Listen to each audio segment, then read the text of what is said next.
Alright, my people, you make me possible. If it wasn't for you, I would not exist. What I am 365 not recyclable cups weighing over 20 pounds. Alright, and the reason why it's not recyclable is because it's lined with plastic on the inside, a plastic bag.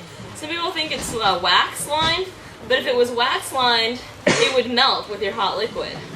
Alright, but the worst part of it is that not only is it not wax, but it's made with a type of plastic that has the same type of chemical that is known as BPA, sometimes known as Triton. This chemical is often seen banned, or products will be marketed that says does not have this product on it, and it's released when the hot liquid touches it. So when the hot liquid touches the inside of the plastic and also the hot liquid on the lid, there's a C right here. Or okay. Right here. It actually releases those chemicals into your body. Alright, so there's multiple reasons why you don't want to be a cup goblin.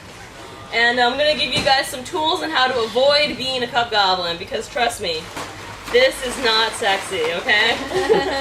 Alright, so the solution is a product that I've invented.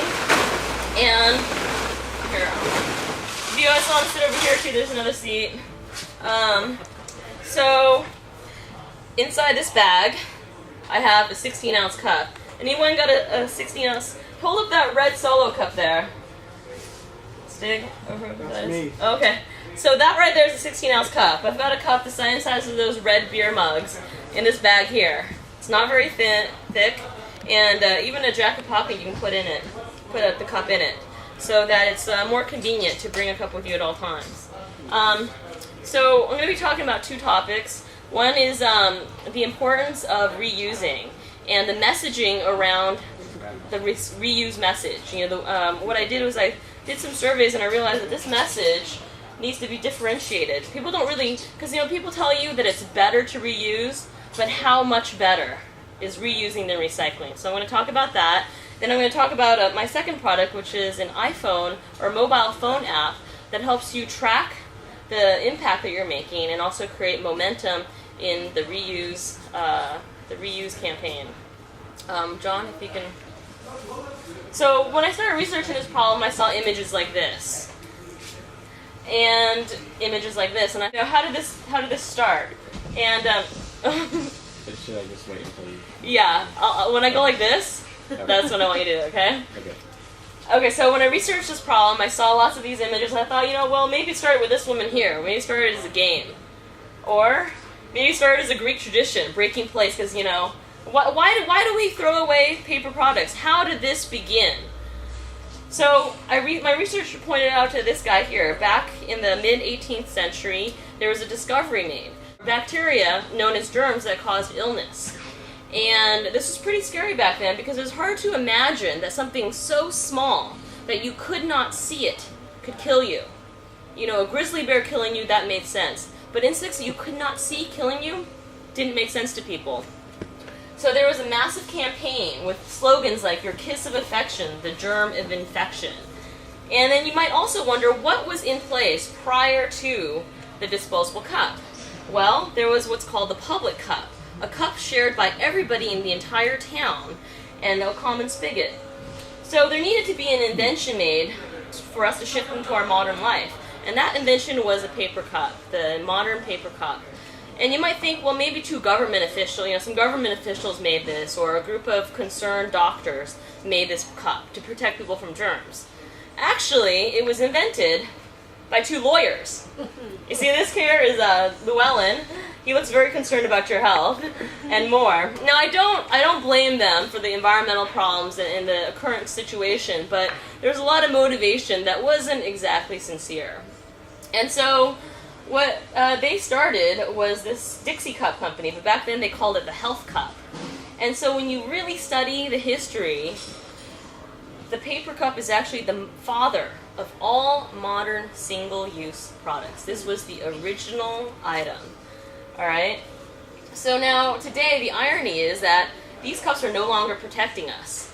These cups are filled with these chemicals, known as BPA, a known endocrine disruptor, DHPE, these are plasticizers that make the plastic either hard or soft.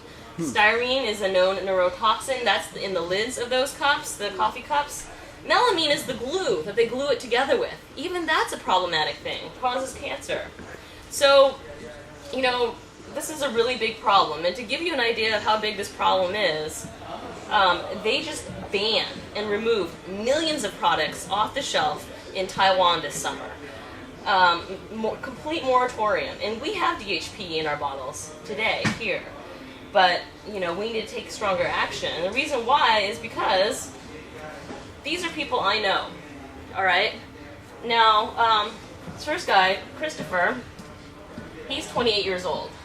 And 3 years ago, he was diagnosed with prostate cancer. Nicole here, she had 7 different lymph nodes infected. She's 31 years old. She had to have a complete mastectomy. My friend Brenna, she also had a lymph node removed from her breast that was cancerous. 33 years old. Holly, 37. This just happened to her a few months ago. Another lymph node, you know, and she's like a holistic practitioner. She was getting ready to have kids, and now she might not be able to do that naturally. And then Laura, 39, has a fibroid in her uterus that will most likely prevent her from having kids. So these are just 5 people that I know. And these people are like, you know, I'm a massage therapist and I'm really into healthy things, and these people are all into those things too. And so they've been really cautious, yet they have all gotten the same modern illnesses that we're all facing. Because the hidden ingredient is the plastic that's in the most organic foods that you buy. It's wrapped in, you know, the yogurt container, and every type of product you come across is packaged with these plastics. So you might be wondering, why isn't our government doing something, right? But there is a slow movement happening. Saudi Arabia and Dubai have both banned different types of paper and plastic cups for health reasons, as well as the environmental reasons. Toronto and Vancouver are thinking of creating a tax. Seattle, there's a movement to ban paper cups. Styrofoam is banned in Los Angeles, also in Palo Alto, several other places. So slowly we're seeing that awareness come about, but it's not quite fast enough to stop those, you know, problems from happening to my friends. So the next thing I wonder whenever I see bans happening is, why don't people just voluntarily stop using those things? Why do we have to tell them and ban it and tell them not to? And, you know, I see images like this, and I think, well, why would you choose this over this? I mean, personally, I think that looks way better than the other options, right, ladies? Okay, what happened to this dream here? So, I did some research, and I went to coffee shops, and I asked people, you know, and, you know, have you ever, like, asked someone a question, but you already knew the answer, and you're just asking to double-check? You guys ever done that? Raise your hands. You just asking to double check, right? So I was asking to double check, and I thought I was going to get one of 2 answers. First, I thought I was going to get people who hated the environment. These people who are using these cups, they just don't care. And 2, I thought these people were aliens on vacation from another planet. I mean, why else, right? No aliens, like to let you know. But what I heard was 1 of 4 answers. And the first one really surprised me. The number 1 reason why people use these paper cups is because they recycled. And when I first, you know, got that answer, it was really shocking to me. So these people told me that they would go and buy a coffee drink sometimes 3 times a day, every single day. That's over 1,000 cups they're using. And the reason? I recycle. But when you look at messages like this, it's confusing. You think, okay, I can drink these bottled water, bottled drinks if I just recycle. So this message really needs to change. The next reason I got was, some of the reasons why this needs to change is we need to compute the actual cost of that convenience. So first, that drink has to be shipped. All this water has to be shipped to that location. And then, this is just an idea of how many recycling bin it takes for even one, you know, street, perhaps, in a city, right? That costs a lot of money. And then there's the act of collecting it. So if you work in an office building, you'll see this stuff happening. And then this is probably the most shocking. Any guesses on how much the miles per gallon for this truck here is? Any guess? 7. 4. You're all wrong. 2.8 miles per gallon. You ever wonder why recycled products cost more than new products? This is part of the reason why. It's very expensive to recycle.